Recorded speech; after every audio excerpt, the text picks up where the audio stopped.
départ, c'est un projet parce que le film de Paul Carpita nous plaisait beaucoup, qu'on trouvait qu'il véhiculait un discours, une image de Marseille qui nous intéressait, et que c'était une façon de contribuer, de participer à ce que ce film puisse peut-être toucher un nouveau public un petit peu plus large, peut-être plus jeune, etc., que ce qu'il pouvait avoir. La rencontre avec Paul, qui était un homme d'une générosité, d'une sincérité stupéfiante, plus l'histoire de son film qu'il nous a raconté, qu'on connaissait par des sources de travaux historiques, de journalistes, etc. Et là, de l'entendre raconter par lui-même et par son épouse, ça nous a vraiment motivé à faire un travail de création en bande dessinée, axé à la fois sur l'homme et le militant, qui était Paul Carpita, sur le cinéaste qu'il était, et sur ce film.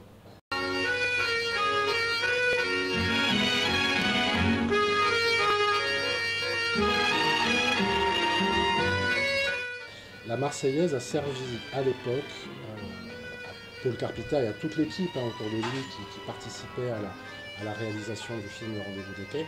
La Marseillaise a servi à la fois de lieu de travail et de réunion, c'était très important. Ils avaient une salle qui était mise à la disposition par la Marseillaise pour qu'ils puissent se réunir, pour qu'ils puissent travailler, pour qu'ils puissent projeter leurs films.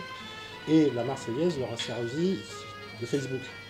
C'est-à-dire que pour toute l'organisation du tournage, pour annoncer les moments de rendez-vous, parce que le tournage du Rendez-vous des Quais s'est étalé sur quasiment 2 ans.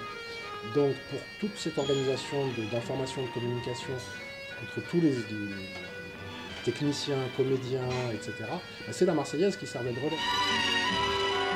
Dans la bande dessinée, dans le Printemps des Quais, on en fait un lieu de l'action, parce que bien évidemment des choses s'y sont passées. Très concrètement, ce qui m'a marqué sur la Marseillaise, c'est plus son emplacement dans la ville, la proximité du Vieux-Port, l'immeuble en lui-même. Après, les lieux en eux-mêmes, on s'est basé sur des photographies d'époque. En ce moment, moi, je travaille sur un projet de création documentaire en bande dessinée avec Olivier Thomas, donc avec le même dessinateur. Là, on est dans de la bande dessinée proprement documentaire, on n'est pas dans de la fiction. Donc, ce sera un roman graphique qui traite en fait des liens entre le sociologue Pierre Bourdieu et l'Algérie.